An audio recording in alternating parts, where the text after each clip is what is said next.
Caleb était tellement qualifié. C'est pour ça que je parle entre qualification et esprit. Parce que quand on parle de l'esprit du service, peut-être vous ne savez pas d'où nous venons. Mais avec les antécédents dans notre ministère, tu as intérêt vrai à avoir un esprit de service. Parce que sinon tu risques de te perdre. C'est le péché que les anges commettent. C'est facile de lapider les autres. Pour nous qui avons décidé de ne pas avoir des problèmes avec nos pères, il y a un autre problème, aussi mortel. C'est le fait de vouloir s'affirmer. Chacun veut s'affirmer, pas aux dépens du Père, mais aux dépens des autres. Et en le faisant, on est autant contre le Père. Parce que les autres contre qui on veut s'affirmer, ça va être aussi les enfants de ton Père. Que Dieu nous aide à nous oublier nous-mêmes, même à oublier le nous spirituel. Que Dieu ait pitié de nous, à nous sortir de notre renommée personnelle. J'aimerais que quelques personnes viennent prier pour que Dieu restaure un esprit de service. Parce que je n'étais pas en train de partager avec vous des théories. Il y a quelque chose qui amène certaines personnes à servir Dieu et à être tellement épanouies. Et il y a aussi les gens qui servent Dieu, qui font tellement d'efforts, mais Dieu ne se donne pas à eux parce qu'ils n'ont pas cet esprit. Je n'ai jamais... quand tu lis l'histoire des enfants d'Israël, tu vas être étonné par l'appel de Josué. Parce que Josué était un peu vacillante. Dans la mission pour aller espionner Canaan, Josué, le premier rapport qu'ils ont donné, quand ils racontaient les difficultés dans le pays, Josué était avec les 10. C'est quand il a vu leur tendance qu'il a basculé pour se tenir avec Caleb. La seule personne qui n'a pas basculé même un seul instant dedans, c'était Caleb. Que Caleb ne soit pas celui entre les mains de qui Dieu laisse la nation. Pourquoi? Une foi impeccable. Une clarté spirituelle impeccable. Une capacité de se tenir avec Dieu contre tous les autres au point d'être même un candidat à être lapidé par toute la nation. Pourquoi avec tant de séparation, tant de foi, tant de rigueur, pourquoi Dieu ne lui a pas dit laisser la nation? Moïse avait prié, Seigneur, tu m'as dit de diriger la nation. Tu m'as dit de les amener dans le pays que tu avais promis à leur père. Mais tu ne m'as pas montré avec qui je veux faire ça.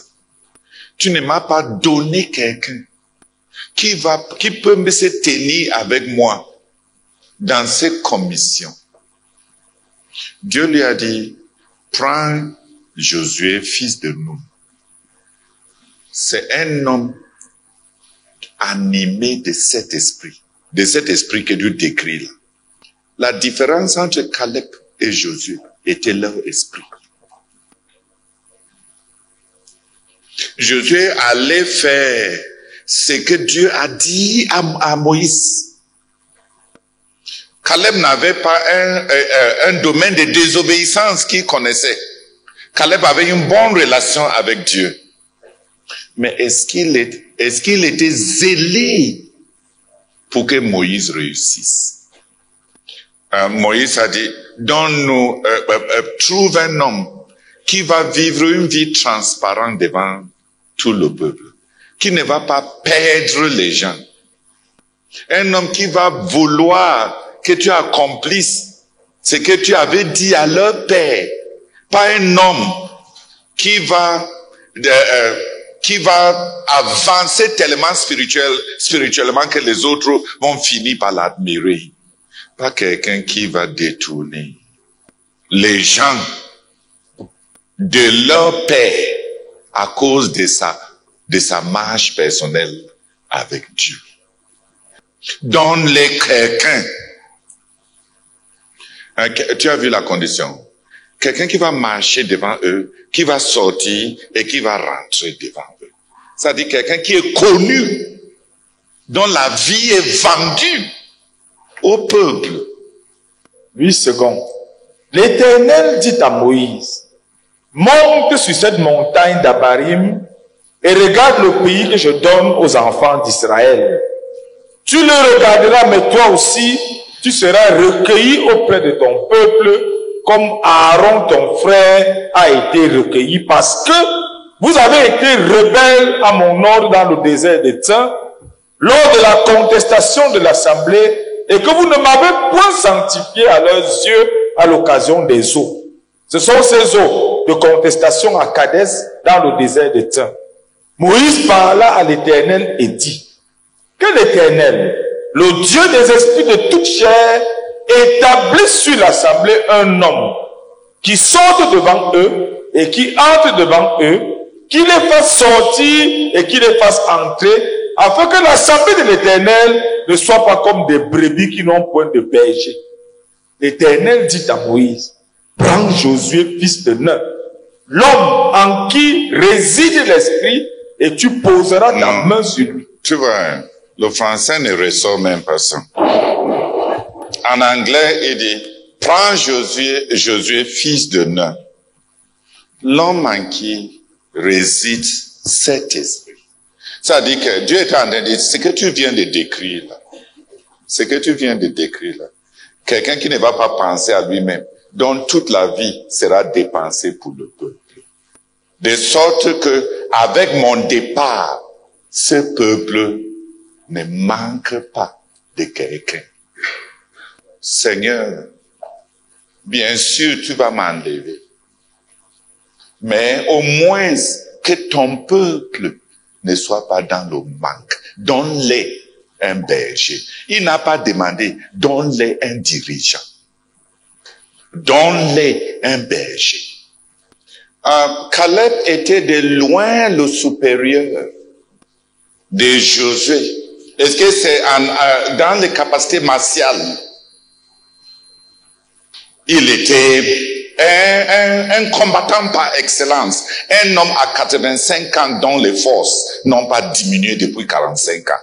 L'âge ne le diminue pas.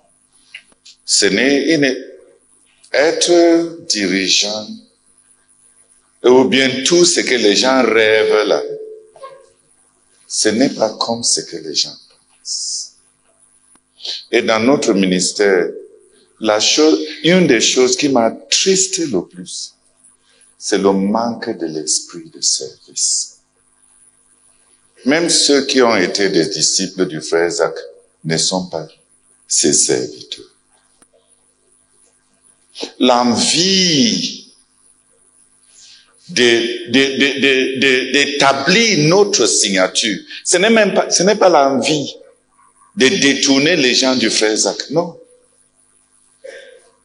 C'est juste l'envie, tu vois, quand tu es le père, et on ne se compare plus avec toi, mais entre nous, la plupart des frères qui sont partis, quand on dit de l'autre côté, c'est les frères qui ont fait toutes leurs comparaisons avec le frère Zach. Et ils se sont détruits. Mais rester entre nous, il y a un autre esprit. C'est les frères qui font les comparaisons entre les enfants pour vouloir les dépasser. Chacun qui veut dépasser les autres. Ça dit que de cet autre côté-là, cet autre côté qu'on dit côté Koumé, c'est toujours, ils n'ont pas de problème avec leur père. Ils ont le problème à dépasser l'un l'autre. Mais toujours est-il que c'est la recherche de soi-même. Le fait que le père si a aimé tel autant qu'il t'a aimé, n'importe pas pour eux. Qui a compris la différence? Les gens dits de l'autre côté ont chuté mal parce qu'ils se sont levés contre leur père, voulant le corriger, voulant le déconstruire, voulant montrer il n'a pas du monopole sur Dieu. Ils ont tellement établi dans l'acharnement de prouver que il n'est pas le seul à connaître Dieu. Il n'est pas le seul. Et évidemment, pour quelqu'un qui a passé toute sa vie pour que tous ses enfants connaissent Dieu, ça, ce n'est même pas quelque chose de nouveau. Il cherchait à ce qu'on connaisse Dieu. Donc, c'est levé pour dire qu'il n'a pas toujours raison. Il peut avoir fait des erreurs. Il n'est qu'un homme. On peut aussi nous écouter. Nous aussi, on a nos dons spirituels. Nous aussi. Il a fait tout ce qu'il a fait grâce à ce que nous aussi, on avait fait. Toutes ces bêtises. C'est des jalousies contre leur père. Mais c'est facile de lapider les autres. Pour nous qui avons décidé de ne pas avoir des problèmes avec nos pères, il y a un autre problème, aussi mortel. C'est le fait de vouloir s'affirmer. Chacun veut s'affirmer, pas aux dépens du père, mais aux dépens des autres. Et en le faisant, on est autant contre le père. Parce que les autres contre qui on veut s'affirmer, savaient être aussi les enfants de ton père. Qui m'a compris? Si le frère Zach a aimé le frère Alphonse, et moi je veux tellement m'affirmer pour montrer que c'est moi qui a contribué autant, je suis autant qualifié, je peux même le dépasser, ainsi de suite. Pourquoi est-ce que ça ne suffit pas pour moi que le frère Zach l'aimait et avait de la place pour lui dans sa vie, dans sa mission? Est-ce que cela ne suffit pas? Est-ce qu'il a besoin de me reconnaître? Est-ce qu'il a besoin de dire que Théodore est merveilleux? S'il ne dit pas que Théodore est merveilleux, il sera limité quand Théodore est dirigeant. Parce qu'il ne va pas avancer autant qu'il aurait pu. Mais pour autant que le frère Zach est concerné et notre vision est concernée, qu'est-ce qui lui empêche de remplir pleinement son rôle? Rien. Et si le soi-disant Théodore ne fait pas de la place pour celui pour qui son père avait fait de la place, il cherche quoi? Caleb était tellement qualifié. C'est pour ça que je parle entre qualification et esprit. Parce que quand on parle de l'esprit du service, peut-être vous ne savez pas d'où nous venons. Mais avec les antécédents dans notre ministère, tu as intérêt vrai à avoir un esprit de service. Parce que sinon tu risques de te perdre. C'est le péché que les anges commettent. Manquer l'esprit. C'est le péché au niveau des anges. C'est le péché dans le haut lieu spirituel. Ce ne sont pas des péchés de la chair. C'est le péché de l'esprit. C'est le genre de péché que Lucifer et les chérubins commettent. C'est le genre de péché que les gens ne se reprochent point. C'est le genre de péché que la plupart des personnes ne se reprochent en rien. Si je suis pasteur, il faut que tout le ministère soit coloré par mon don pastoral. Il faut que les gens voient les choses comme moi. Donc j'essaie de mon don pastoral pour être opiniâtre et devenir divisif. Parce qu'on n'est pas capable de faire de la place pour ce qui appartient à Dieu. C'est pour ce qui appartient à notre vision. Il y a même les gens qui sont prêts à dire que le ministère des autres est diabolique parce que les autres ne servent pas Dieu comme eux. Si tu n'as pas fait comme j'ai fait, ta part est diabolique. Quelle audace, quelle présomption, quel esprit luciférien, quelle dictature de l'arrogance.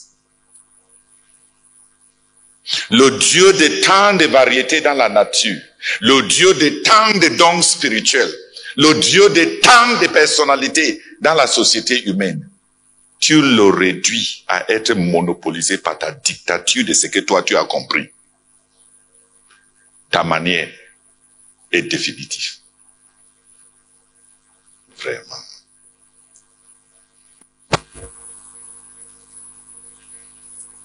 Tu n'as pas regardé avec un cœur honnête tous les échecs de ta vie. Un peu de succès peut-être à fermer ta tête. Parce qu'il n'y a personne d'entre nous qui n'a pas dans son parcours suffisamment d'échecs pour montrer, pour voir qu'il n'a pas du monopole sur Dieu. Il n'y a personne parmi nous qui n'a pas appris dans la vie que là où il y avait des situations où il était tellement convaincu que c'était correct et il s'est avéré qu'il n'avait pas bien vu. Qu'il y a d'autres prismes, que les couleurs dans le prisme de Dieu, c'est kaléidoscopique. Il y a des variations. C'est de tracer si c'est pour la gloire de Dieu. C'est tracer si ça vient de Dieu. Et l'esprit de Josué, c'est la personne qui va faire de la place pour ce peuple. Être leur berger. Marcher dans la transparence devant eux. Être un modèle pour eux, un exemple. Mais aussi quelqu'un qui ne va pas les sacrifier pour son succès spirituel. Parce que Dieu avait donné à Moïse la possibilité de détruire tout Israël et de faire de lui un nouveau point de commencement. Et beaucoup de dirigeants dans la CMC sont prêts à accepter. Ils sont prêts à accepter que toutes les prières, tout ce que le frère Zach a fait, n'était qu'une fondation pour qu'eux, ils viennent à la scène. Donc Dieu peut balayer tout ce que la CMC est devenue, parce que les gens de la CMC sont devenus corrompus, et que Dieu recommence avec eux. Il y a beaucoup de frères qui sont prêts à balayer 60 ans, tellement ils croient en ce que Dieu les a donné.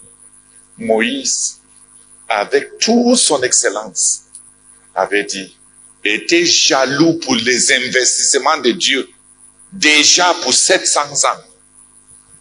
Il a demandé au Seigneur, dans la tête de Moïse, il s'est demandé, si après 700 années d'investissement de Dieu, les gens s'y sont comme ça, si Dieu recommence avec moi aujourd'hui, après 700 ans, à quoi est-ce qu'ils vont ressembler?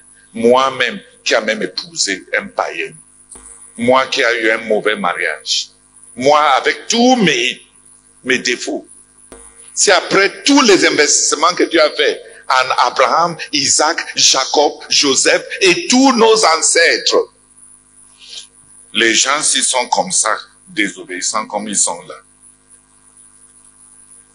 Quand Dieu dit qu'il veut commencer à nous voir avec moi, je dépasse mes ancêtres en quoi?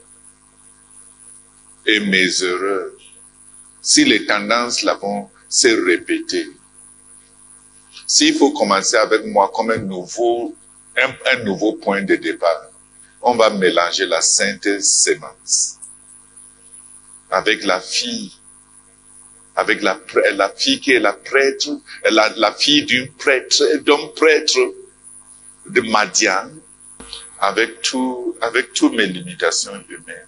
Si Dieu recommence avec moi, à quoi va ressembler 700 ans? Au moins après 700 ans, il a osé susciter quelqu'un comme moi qui commence à le suivre malgré tous mes erreurs. Ma part, après 700 ans, il va trouver sa part de Moïse. Et sans même que ça n'ait duré 50 ans, c'est le petit-fils de Moïse qui était le souverain sacrificateur de Mika, devant des idoles. Ça n'avait même pas fait 50 ans. Quand Dieu nous bénit, on peut devenir vaniteux. On croit trop à la qualification. On ne cherche pas l'esprit qu'il faut. Pourquoi Josué t'a calé? Pourquoi le Dieu du ciel qui connaît l'avenir, qui cherche, qui connaît... Caleb était un homme de Dieu par excellence. Mais il n'était pas le berger dont Israël avait besoin. Parce que son excellence, ses accomplissements, l'étroitesse de son esprit, pour son progrès spirituel, qui ne pouvait pas être hypothéqué sur l'avancement de tout le peuple de Dieu. Sa jalousie pour que sa famille soit indemne. Et tout. Est-ce que son esprit était aussi large? Est-ce qu'il était animé de cet esprit de berger, le bien du peuple, pas l'éminence de Caleb? L'esprit de service. Que Dieu ait pitié de nous et qu'il produise en beaucoup d'entre nous un esprit de service. Que Dieu nous aide à nous oublier nous-mêmes, même à nous oublier le nous spirituel. Que Dieu ait pitié de nous, à nous sortir de notre renommée personnelle. Que Dieu nous donne un esprit de service. Qui a un peu compris? Je ne pense pas que je me suis tellement bien exprimé. Mais si tu peux la différence. Parce que même mes petites expériences dans le leadership, mes taux, jusqu'où l'esprit de service manque. Si Dieu me donne des capacités de discipline ou plus que les autres, je m'en sers pour établir. Ça va aider qui? En dehors de moi-même, à être tellement grand pour Dieu. Donc, s'il te plaît, n'oublie pas Caleb et Josué. Caleb est sans père. Caleb est vraiment hors pair dans la Bible. Sa foi, son attachement aux promesses de Dieu, le cœur d'un vainqueur. Mais est-ce que c'était pour le peuple de Dieu? Est-ce qu'il pouvait sacrifier sa destinée spirituelle comme Moïse était en train de le faire ici? Pour le peuple de Dieu. Et même pour Moïse. Il était hors pair. Mais quand tu lis l'histoire de Moïse, tu vois Caleb dans la vie de Moïse, en train d'aider Moïse, en train de soulager Moïse. Les ambitions spirituelles sont plus difficiles à détecter que les ambitions charnelles. On a parlé un peu de Joseph, mais on n'a pas parlé à fond. Joseph a fait sauver Israël, promu Pharaon, exalté Pharaon. Quand il fallait enterrer son père, une petite service, juste une petite service, la permission pour aller enterrer son père. Pourquoi il n'a pas demandé à Pharaon lui-même? Après avoir fait tout ce qu'il a fait, pourquoi il ne pensait pas qu'il avait droit de demander ce qu'il veut?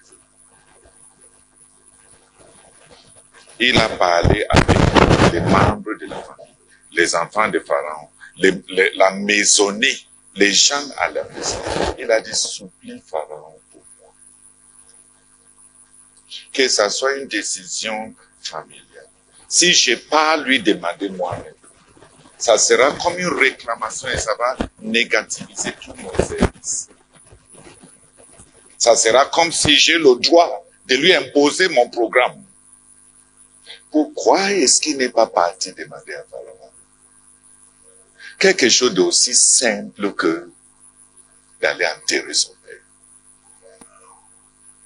Pourquoi? Même après tout ce qu'il a fait, il s'est comporté envers Pharaon en se souvenant qu'il n'est rien qu'un esclave à qui Pharaon a donné de l'élévation. Et il ne s'est pas amené à se tenir devant Pharaon pour lui demander. Joseph se jeta sur le visage de son père, pleura sur lui et le baisa. Il ordonna aux médecins à son service d'embaumer son père, et les médecins embaumèrent Israël. 40 jours s'écoulèrent ainsi et furent employés à l'embaumer. Et les Égyptiens le pleurèrent 70 jours. Quand les jours du deuil furent passés, Joseph s'adressa aux gens de la maison de Pharaon et leur dit, « Si j'ai trouvé grâce à vos yeux, rapportez, je vous prie, à Pharaon ce que je vous dis. Mon père m'a fait jurer en disant, « Voici, je vais mourir. Tu m'enterreras dans le sépulcre que je me suis acheté au pays de Canaan. Je voudrais donc y monter pour enterrer mon père et je reviendrai. » Pharaon répondit, « Monte et enterre ton père comme il te l'a. » Amen. S'il vous plaît, frère, pourquoi c'est dommage? Pourquoi après tout ce qu'il a fait, il n'a pas ce sentiment personnel? Ce sentiment personnel de mériter quoi que ce soit. Et toi, tu as fait quoi? Quand tu es rempli, mon père est mort, ma mère est malade, je vais aller ici. La facilité avec laquelle on demande des permissions, des services et tout, et tout, et tout.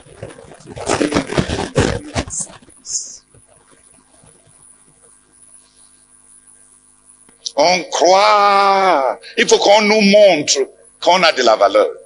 Aujourd'hui, c'est mon anniversaire. Et on dit ça à quelqu'un qui est en train de jeûner. Pense à moi. On s'impose. Vrai, vrai. Vrai, vrai. Tu comprends pourquoi il y a un si grand manque. Pourquoi tu fais des marches? Pourquoi il se rabaisse, même pire que les gens qui ne sont pas ses égales dans ce qu'il a fait. Et si toi, tu brises les relations avec tout le monde parce que tu es tellement important pour Pharaon, tu vas supplier les grands accomplissements et il supplie ceux qui sont proches.